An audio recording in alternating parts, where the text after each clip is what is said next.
ঝাঁসির রানী লক্ষ্মীবাঈয়ের ইতিহাস।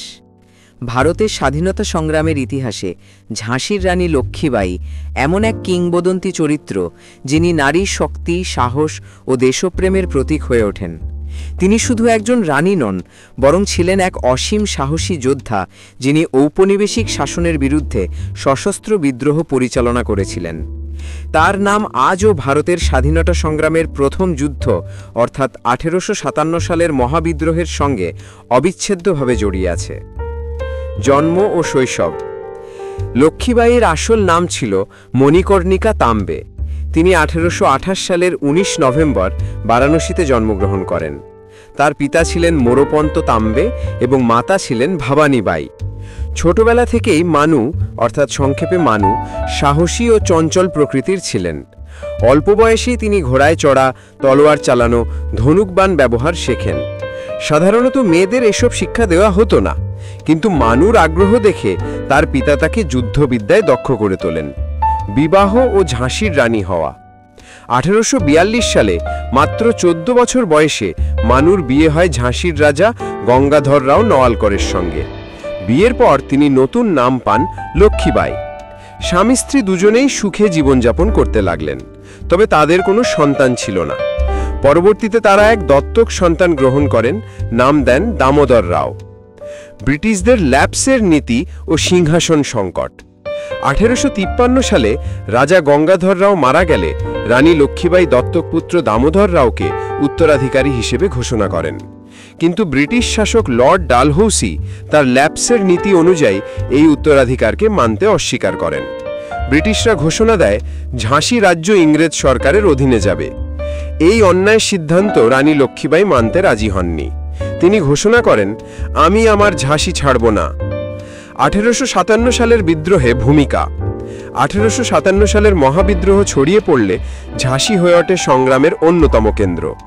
রানী লক্ষ্মীবাঈ ব্রিটিশদের বিরুদ্ধে সশস্ত্র প্রতিরোধ গড়ে তোলেন। তিনি সৈন্যদের সংগঠিত করেন, নারী পুরুষ নির্বিশেষে মানুষকে স্বাধীনতার লড়াইয়ে আহ্বান জানান। ঝাঁসি দুর্গে তিনি ব্রিটিশদের মোকাবিলা করেন, প্রচণ্ড সাহসিকতার সঙ্গে যুদ্ধ চালান। তার নেতৃত্বে সৈন্যরা একাধিকবার ব্রিটিশদের পরাজিত করে। তবে পরবর্তীতে শক্তিশালী সৈন্যবাহিনী নিয়ে ব্রিটিশরা আবার আক্রমণ চালায়। কয়েক মাস ধরে দুর্গে প্রতিরোধ চললেও অবশেষে ইংরেজরা দুর্গ দখল করে নেয়। গোয়ালিয়রের শেষ যুদ্ধ। ঝাঁসি দখলের পরও রানী লক্ষ্মীবাঈ হাল ছাড়েননি। তিনি গোয়ালিয়রে গিয়ে বিদ্রোহী সৈন্যদের সঙ্গে যোগ দেন। সেখানে তিনি পুনরায় ব্রিটিশদের বিরুদ্ধে যুদ্ধ শুরু করেন। 1858 সালের জুন মাসে গোয়ালিয়রের কোঠায় ভয়াবহ যুদ্ধ হয়। রানী লক্ষ্মীবাঈ পুরুষ যোদ্ধাদের মতো বীর দর্পে লড়াই করেন। ঘোড়ার পিঠে চড়ে এক হাতে লাগাম, অন্য হাতে তলোয়ার নিয়ে তিনি শত্রুর মোকাবিলা করেন। যুদ্ধ চলাকালীন তিনি মারাত্মকভাবে আহত হন। 18 জুন 1858 সালে মাত্র 29 বছর বয়সে রানী লক্ষ্মীবাঈ মৃত্যুবরণ করেন। মৃত্যুর আগে তিনি সহযোদ্ধাদের নির্দেশ দেন তার মৃতদেহ যেন ব্রিটিশদের হাতে না পড়ে। তার শেষকৃত্য সম্পূর্ণ করা হয় গোপনে। ব্যক্তিত্ব ও উত্তরাধিকার। ঝাঁসি রানী লক্ষ্মীবাঈ শুধু এক যোদ্ধা নন, ছিলেন নেতৃত্ব গুণে অসাধারণ।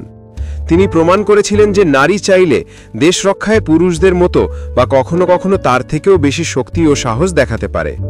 তার জীবন থেকে আমরা শিখি অন্যায়ের বিরুদ্ধে আপোষহীন সংগ্রাম, স্বাধীনতার জন্য আত্মত্যাগ, নারী শক্তির উজ্জ্বল দৃষ্টান্ত। ভারতের স্বাধীনতা আন্দোলনের পরবর্তী পর্যায়ে লক্ষ্মীবাঈ এক অনুপ্রেরণার উৎস হয়ে ওঠেন। জাতীয়তাবাদী কবিতা, গান ও নাটকে তাকে বীর নারী হিসেবে তুলে ধরা হয়। ঝাঁসির রানী লক্ষ্মীবাঈ ছিলেন ভারতের স্বাধীনতার প্রথম বিদ্রোহের অন্যতম প্রধান নেতা।